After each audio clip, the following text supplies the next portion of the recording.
Happy 4th of July from the Weather Channel. And now, your local on the 8s. Currently in our area, 81 degrees under cloudy skies.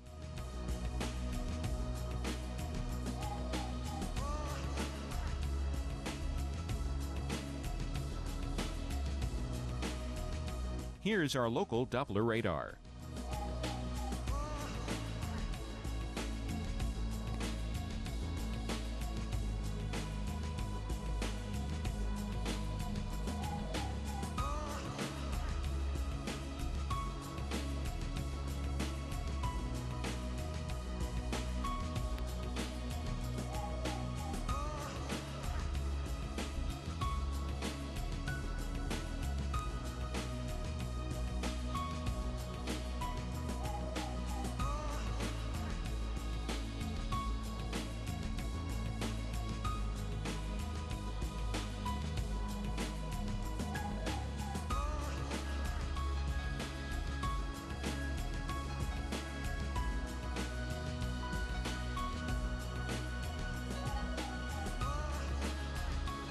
Today, partly cloudy with afternoon thunderstorms. A few storms may be severe. High 94. Winds southwest at 10 to 15 miles per hour. Chance of rain 40%.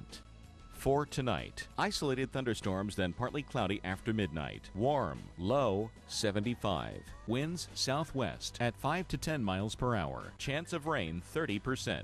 On Wednesday, scattered clouds with the possibility of an isolated thunderstorm developing during the afternoon. Hot, high 94. Chance of rain 30%. Our week ahead.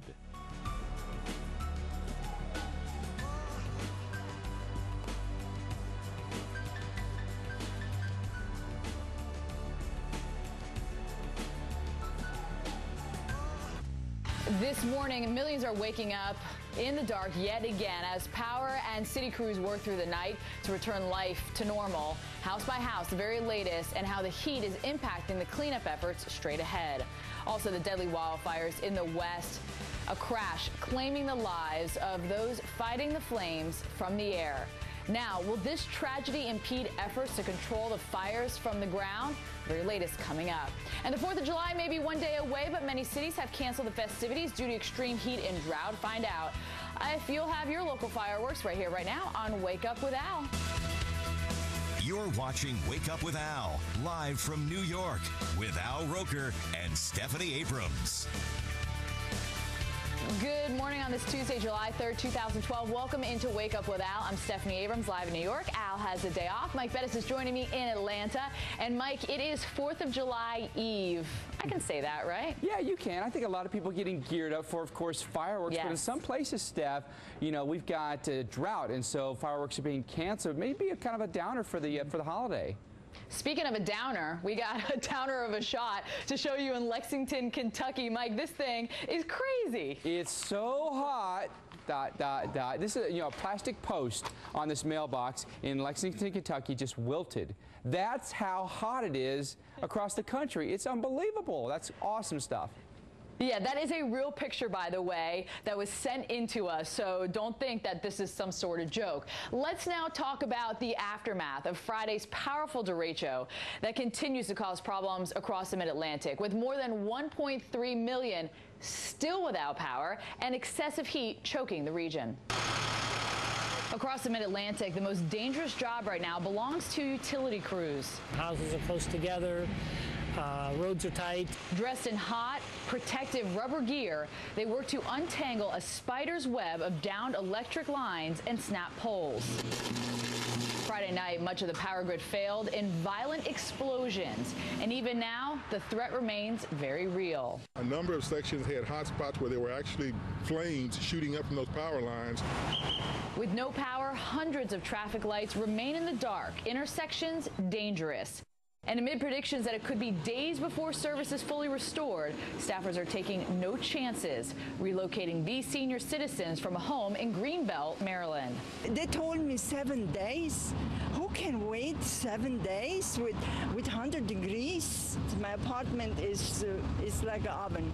States of emergency remain in Maryland, Virginia, West Virginia, Ohio, and D.C. We suffered a hurricane impact without the 3 to 4 days of hurricane warning.